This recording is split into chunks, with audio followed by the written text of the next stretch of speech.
রাজ্য সরকারের বিভিন্ন চাকরি নিয়োগের যে বোর্ড আছে তারা দুর্নীতি করবে, সেই দুর্নীতিকে স্বীকৃতি দিতে হবে, রাজ্যের মানুষকে মেনে নিতে হবে এবং আদালতকেও মেনে নিতে হবে।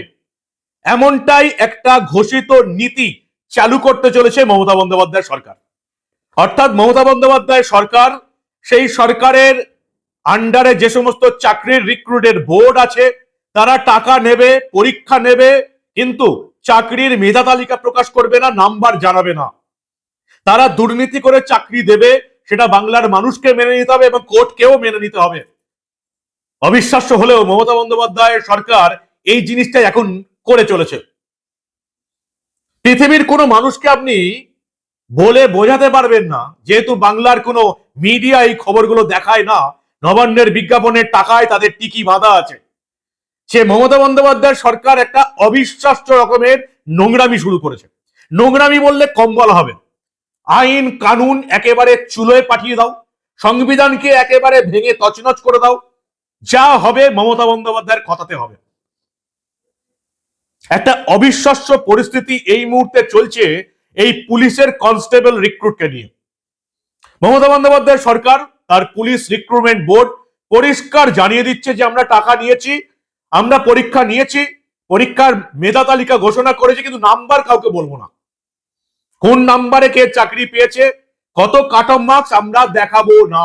ভাবুন একবার, কাদেরকে আপনারা এই রাজ্যের সিংহাসনে বসিয়ে রেখেছেন ভাবুন।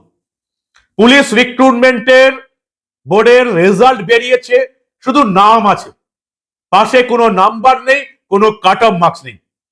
আর মমতা বন্দ্যোপাধ্যায় সরকার নাম্বার দেখাবে না। অর্থাৎ যদি পুলিশ রিক্রুটমেন্ট বোর্ড কোনো দুর্নীতি করে, বাংলার মানুষকে মেনে নিতে হবে।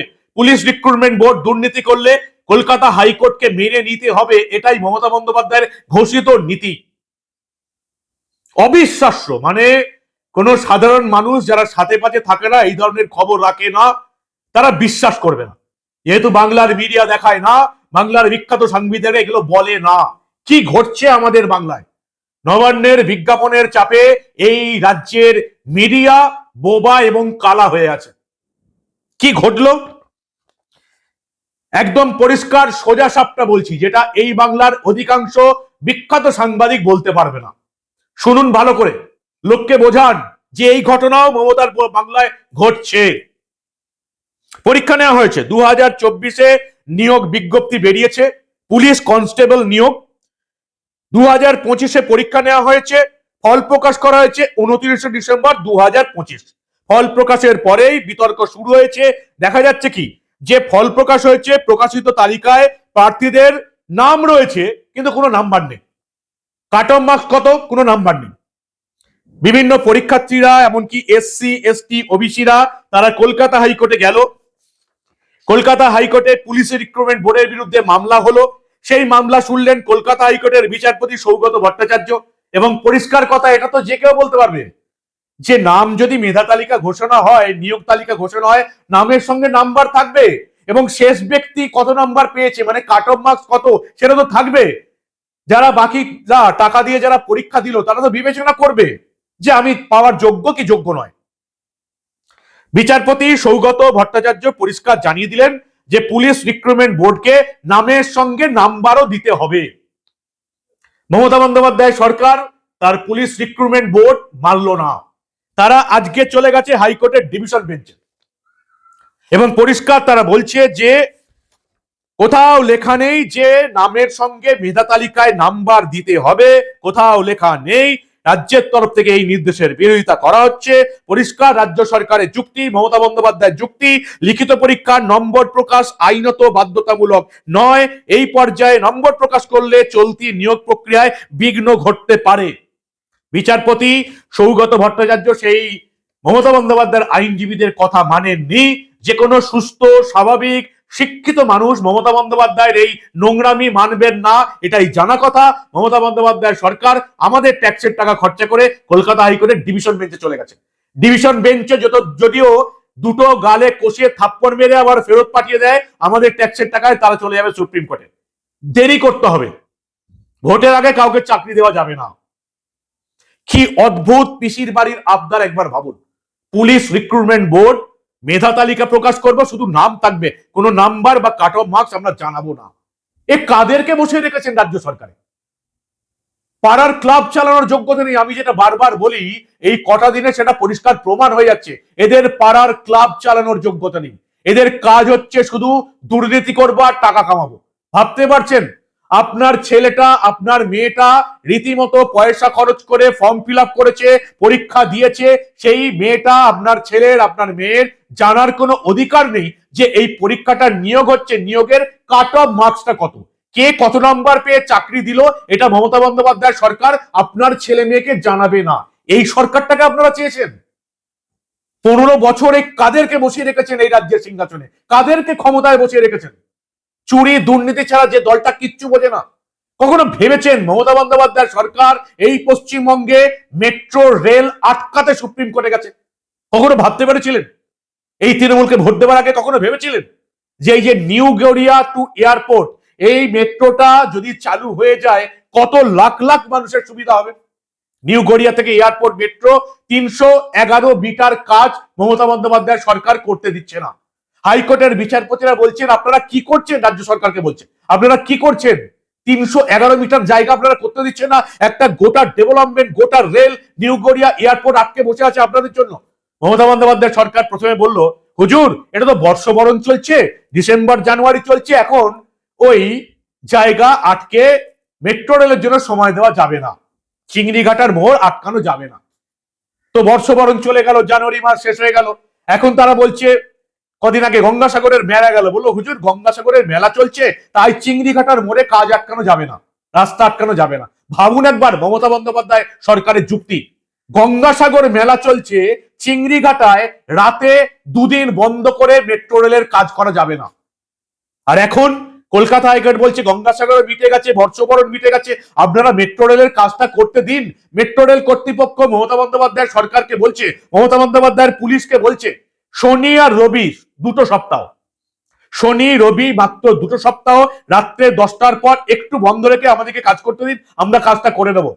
মমতা বন্দ্যোপাধ্যায় সরকার হাইকোর্টের নির্দেশ না মেনে মেট্রো রেল করতে দেব না, এটা ঠিক করে চলে গেছে সুপ্রিম কোর্টে। কাদেরকে বসিয়ে রেখেছিল এই রাজ্যের সিংহাসনে? এত নির্লজ্জ নোংরা সরকার, নোংরা রাজনৈতিক দল পৃথিবীর ইতিহাসে কোনোদিন আসেনি, আর কোনোদিন আসবেও না। আপনি নিজেও, আমরা নিজেও যদি রাজনৈতিক দল খুলে ফেলি, মনে করি নোংরামি করব, মমতা বন্দ্যোপাধ্যায় তৃণমূলের মতো এতটা নোংরামি কেউ কোনোদিন করতে পারবে না। পুলিশ রিক্রুটমেন্ট বোর্ড মেধা তালিকা প্রকাশ হয়েছে, নাম্বার জানাবে না মমতা বন্দ্যোপাধ্যায়। নাম্বার জানালেই দুর্নীতি ধরা পড়ে যাবে। কি অবস্থা একবার ভাবুন, কাদের হাতে রাজ্যের ক্ষমতায়, কোন রকম যোগ্যতাই নেই এদের প্রশাসন চালানো। এক পিসি প্রতিদিন মিথ্যা কথা বলে যাচ্ছেন, বাংলার মানুষকে ঢপবাজি দিয়ে যাচ্ছেন। এক ভাইপো লোকসভায় ঢপবাজি দিতে গিয়ে ধরা পড়ে গেছে। জানেই না যে আমাদের রাজ্যে একজন শিশু ভূমিষ্ঠ হলে তার মাথায় 80,000 টাকা ঋণ হয়, সৌজন্যে তার পিসি মমতা বন্দ্যোপাধ্যায়। সে গিয়ে লোকসভাতে বলছে যে শিশু জন্মালেই তাকে ট্যাক্স দিতে হচ্ছে, দুধের ট্যাক্স, ইনকাম ট্যাক্স, এই ট্যাক্স ওই ট্যাক্স। এত নির্লজ্জ নোংরা রাজনীতিবিদ আমি আমার জীবনে কোনোদিন দেখিনি। পুলিশ রিক্রুটমেন্ট বোর্ড আপনার ছেলে মেয়ে পরীক্ষা দিয়েছে, আপনার ছেলে মেয়ের জানার অধিকার নেই যে কারা কত নাম্বার পেয়ে চাকরি পেল। মমতা বন্দ্যোপাধ্যায় সরকার কাছে ডিভিশন বেঞ্চ, সেখানে কানমোলা খেলে চলে যাবে সুপ্রিম কোর্ট। কাদেরকে ভোট দিয়েছেন আপনারা? লজ্জা লাগে না এই নির্লজ্জ দলটাকে ভোট দিতে? আমার তো লজ্জা লাগে, 15 বছরের সরকারে আছে। তৃণমূল মানেই লজ্জা, নোংরামি, দুর্নীতি। সুপ্রিম কোর্টে যাবে এবার, ডিভিশন বেঞ্চে চলে গেছে মমতা বন্দ্যোপাধ্যায়। নাম্বার প্রকাশ করব না, কাট অফ মার্কস জানাবো না।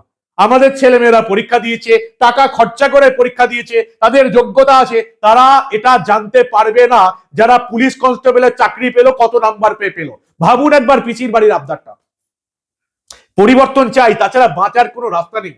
এই নির্লজ্জ অসহ্য সরকারটাকে আর কতদিন সহ্য করবেন? আপনার ছেলেমেয়েরা কতদিন বেকার থাকবে যোগ্য হয়েও? টাকা যার চাকরি তার, আপনারা কতদিন মেনে নেবেন? কতদিন এই নির্লজ্জ তৃণমূলকে ভোট দিয়ে যাবেন আপনারা? এত কিছু দেখার পরেও যারা তৃণমূলকে ভোট দেবে তাদের গায়ে মানুষের চামড়া আছে বলে মনে হয় আপনাদের? এত কিছু জানার পরেও এই দুর্নীতিবাজ দলটাকে যারা ভোট দেবে, এই পাপের ফল আপনাদের প্রত্যেককে পেতে হবে, এই জন্মেই শোধ করে যেতে হবে যারা 2026-এর বিধানসভা নির্বাচনে তৃণমূলকে ভোট দেবে। নিজে থেকেই আইন হবে, মমতা বন্দ্যোপাধ্যায় নিজে কি আইন, নিজে কি সংবিধান পাবে। ঠিক যেভাবে 2011-তে আমরা সিপিএম কে ছুড়ে ফেলে দিয়েছিলাম, এখন শূন্য করে দিয়েছি, নবান্নের 14 তলা থেকে এই নোংরা রাজনৈতিক দলটাকে যতদিন না আপনারা পথের ধুলোতে বসাতে পারছেন, ততদিন এই চরম নোংরামি প্রতিদিন আপনাদেরকে দেখতে হবে। কি অসভ্য আবদার একবার ভাবুন, পিসির বাড়ির আবদার। মেধা তালিকা প্রকাশ করব, পাশে নাম্বার দেব না। হাইকোর্টে ছুটছে, হাইকোর্টের ডিভিশন বেঞ্চে ছুটে চলে গেল, আজকে শুনানি নাকি আছে, আজকে চড়থাপ্পড় খেয়ে গেলে চলে যাবে সুপ্রিম কোর্টে। কতদিন আর এই নির্লজ্জ দলটাকে ভোট দেবেন? লজ্জা করবে না আপনাদের তৃণমূলকে ভোট দিতে? কি বলবেন আপনারা? ভাবতে পারছেন? অবিশ্বাস্য ঘটনা, কেউ বিশ্বাস করবে না যে একটা রাজ্য সরকার মেধা তালিকা প্রকাশ করবে, পাশে নাম্বার দেবে না বলছে। কেউ বিশ্বাস করবে বলুন তো? একটা রাজ্য সরকার এই রাজ্যে মেট্রো রেল করতে দেব না বলে সুপ্রিম কোর্টে চলে গেছে, কেউ বিশ্বাস করবে? এই নোংরামিটা মমতা তৃণমূল প্রতিদিন আমাদের রাজ্যে দেখাচ্ছে। আর তার ভাইপো অভিষেক বন্দ্যোপাধ্যায় আজকে কালকে লোকসভাতে মিথ্যা কথা বলতে গিয়ে ধরা পড়ে গেছে। কি বলবেন আপনারা? আপনাদের মূল্যবান এবং গুরুত্বপূর্ণ মতামত জানান দা নিউজ বাংলার কমেন্ট সেকশনে। দেখতে থাকুন দা নিউজ বাংলা। আমরা আবার এই রাজ্যের তৃণমূলের এই ধরনের অনেক নোংরামির ঘটনা চেপে রাখতে দেব না।